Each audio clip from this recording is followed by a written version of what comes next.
جانے کب مار دے کوئی مجھے کافر کر کے، شہر کا شہر مسلمان بنا بیٹھا ہے۔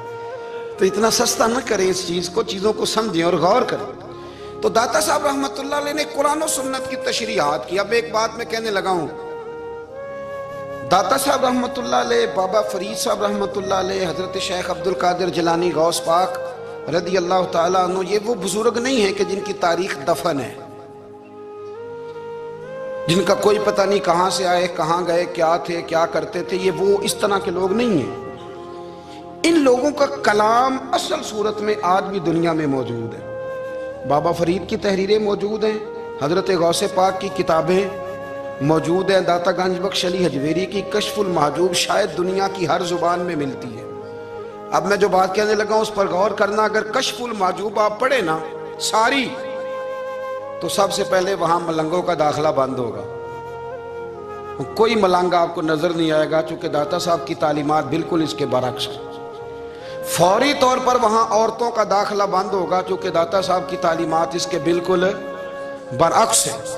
میلے ٹھیلے یہ ساری چیزیں وہاں بند ہوں گی۔ یہ کوئی کہیں نہیں داتا صاحب نے کہا کہ پنڈی سے پیدل آنا بڑے بڑے جھنڈے اٹھا کے اور میرے مزار پہ حاضری دینا، داتا صاحب اس کے مخالف ہیں، اس لیے کہ وہ کوئی ایسی چیز تو نہیں کہ وہ دفن ہے۔ داتا علی حجویری کی تعلیمات تو لکھی ہوئی ہیں، کتاب موجود ہے، اور ہر چیز کا انہوں نے بیان کر دیا اس کے اندر۔ علم سے شروع ہوئے ہیں وہ، علم، عمل، فقر۔ داتا صاحب نے تو کھانے کے آداب بھی بیان کیے، داتا صاحب نے چلنے کے آداب لکھے ہیں کشف المحجوب کے، داتا صاحب نے بولنے کا شریعت میں کیا طریقہ وہ بھی بیان فرمایا۔ داتا صاحب نے تو کوئی ایسی چیز نہیں ہے جو آپ کہیں کہ باہر سے لے کے جانی پڑے۔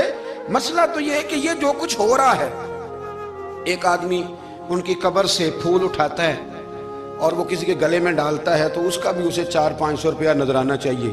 یہ کہاں لکھا ہے داتا صاحب نے؟ کس کتاب کا حصہ ہے؟ ان کے مزار کو آپ جس مرضی چیز سے غسل دیں، اور داتا صاحب نے نہیں کہا تھا کہ سندل لے کے آنا تو میری قبر کو غسل دینا، انہوں نے کہیں نہیں کہا۔ کیوں زیادتی کرتے ہیں مشائخ کے ساتھ؟ میرے اعلیٰ حضرت فاضل بریلوی رضی اللہ تعالیٰ عنہ سے کسی نے پوچھا تھا، ہم بڑی لوگوں کی باتیں سنتے ہیں، مزارات پہ لوگ جاتے تھے تو نفع ہوتا تھا، اب کیا بات ہوئی؟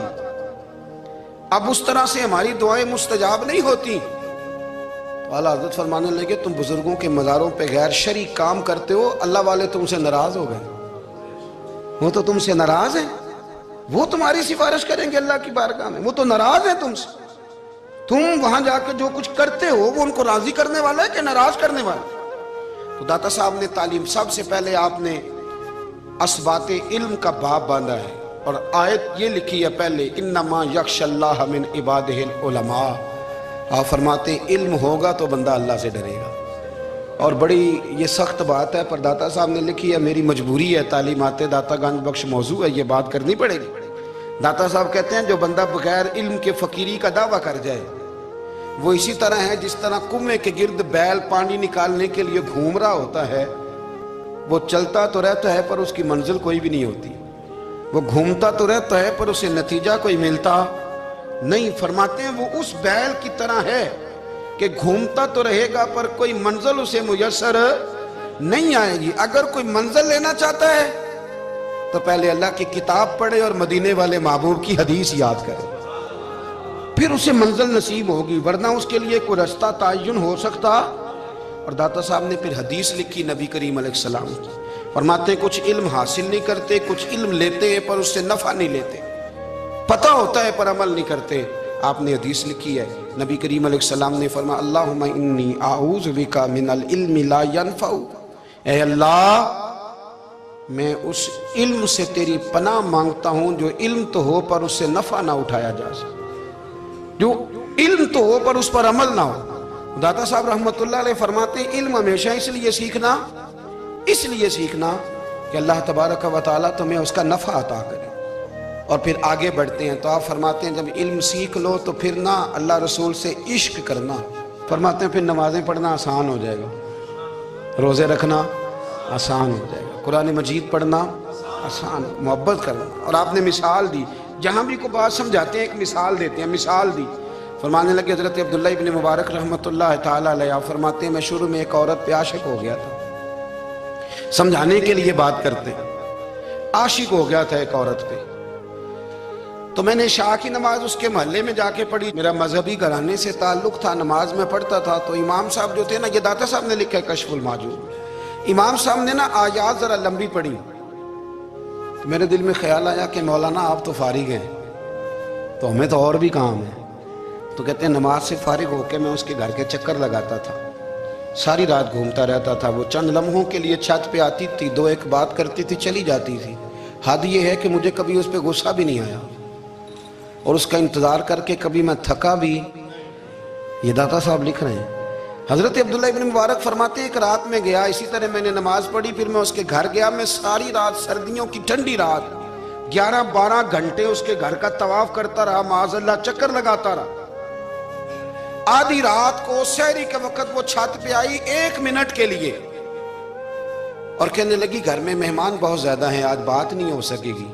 حضرت عبداللہ ابن مبارک فرماتے ہیں کہ میں جب واپس لوٹا تو نہ مجھے اس پہ غصہ تھا, نہ مجھے تھکاوٹ تھی, بلکہ میرے دل کے اندر اس کے لیے محبت بڑھ رہی تھی. میں کہہ رہا تھا کتنی اچھی ہے بیچاری, اتنے راش میں بھی اور اتنی مجبوری میں بھی 1 منٹ کے لیے چھت پہ آئی ہے, پھر بھی مجھے اس سے پیار بڑھ رہا تھا.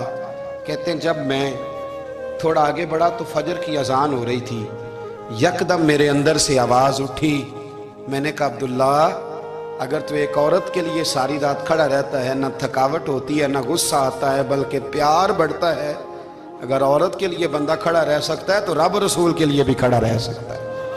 پھر تراویح پڑھنا کوئی اتنا مشکل کام نہیں ہے, پھر تہجد کے لیے اٹھنا کوئی مشکل کام نہیں ہے. شرط یہ ہے کہ پیار ہو جائے.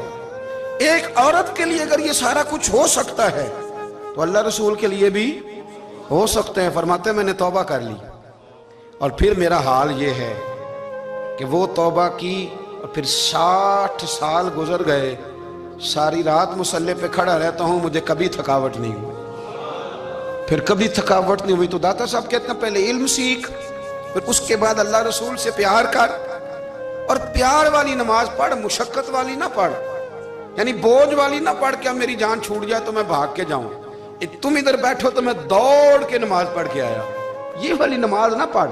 پھر تو آیا تو پھر ذوق پیدا کر, پھر تیرے اندر شوق ہو, پھر تو توانائی والا جذبہ رکھے دین کے معاملے میں.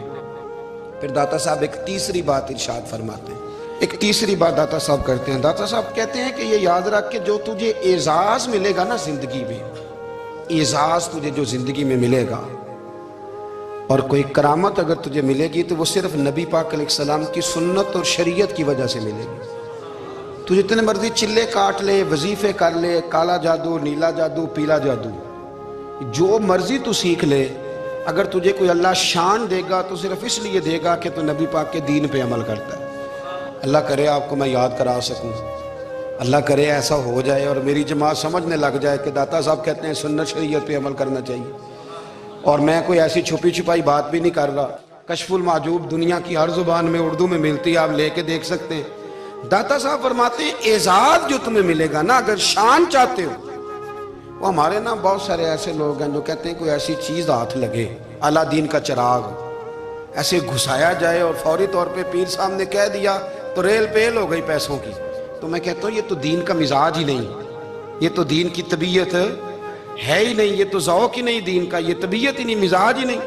میرے عزیز داتا علی اجویری رحمۃ اللہ علیہ فرماتے ہیں تو سنت پہ عمل کر, شریعت پہ عمل کر. اللہ کا قرآن کہتا ہے قل ان کنتم تحبون اللہ فاتبعونی یحببکم اللہ. فرمایا اللہ کا قرآن کہتا ہے کہ جب تو نبی کریم کی غلامی کرے گا نا تو اللہ خود تمہیں اپنا محبوب بنا لے گا, اللہ خود تمہیں اپنا محبوب بنا لے گا. تو اور کیا چاہیے. داتا صاحب نے ایک بزرگ کی بات لکھی ہے جو تابعی ہیں, تابعی اس کو کہتے ہیں جو صحابہ کے شاگرد ہوتے ہیں. ایک بزرگ کی بات لکھی جو تابعی ہیں, وہ فرماتے ہیں کہ ان بزرگوں کا طریقہ یہ تھا کہ وہ لوگوں سے چھپ کے نا پہاڑ کے پیچھے عبادت کرتے تھے, اور پوزیشن ان کی یہ تھی کہ کسی سے ملتے نہیں تھے, بالخصوص فجر کی نماز سے لے کر عصر کی نماز تک بکریاں رکھی ہوئی تھیں, ان کو چراتے رہتے تھے فرات کے کنارے اور نفل پڑھتے رہتے تھے. اس وقت کو ملنے بھی نہیں آتا تھا. ایک شخص بڑی دور سے ان کی شہرت سن کے آیا, میں نے تو ملنا ہے. لوگوں نے کہا وہ اس وقت نہیں ملتے, ناراض ہوتے. اس نے کہا اللہ کا بندہ ہے نا, ناراض ہو بھی جائے گا تو لمبا ناراض رہے گا نہیں.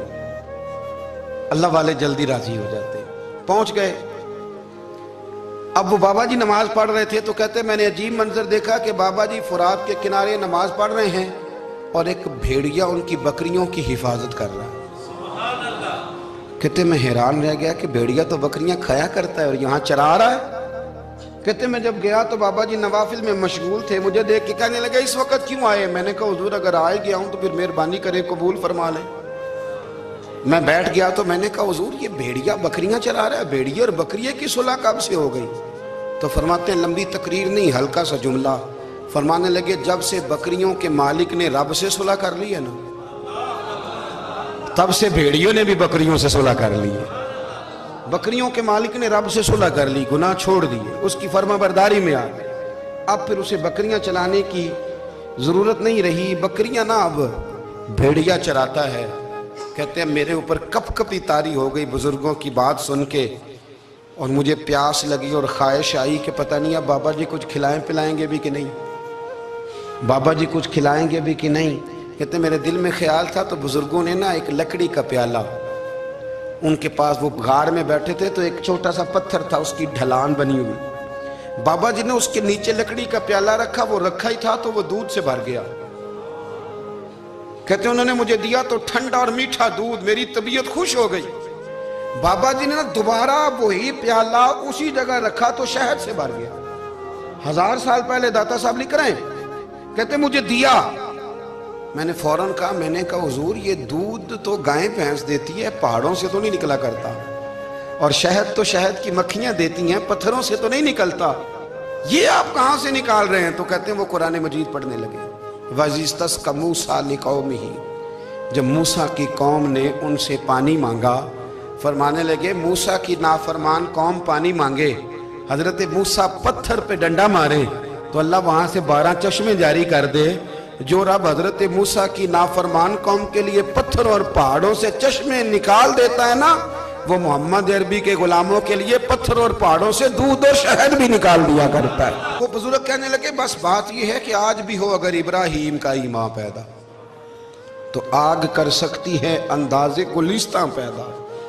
کہنے لگا حضور پھر میرے لیے بھی دعا کریں۔ آپ فرمانے لگے پھر دعا نہ کرا تو مدینے والے کی غلامی شروع کر، تو نبی کریم کی غلامی شروع کر، تو رسول پاک کی غلامی شروع کر۔ ایک بات علم، پھر فرمایا اللہ رسول سے محبت، پھر فرمایا حضور کی غلامی۔ اس سے سارے مکاشفات کھلیں گے، اس سے سارے مشاہدات کھلیں گے، اسی سے کرامتیں ملیں گی، اسی سے مقبولیت ہوگی، اسی سے اللہ نبی کی بارگاہ میں درجہ ملے گا۔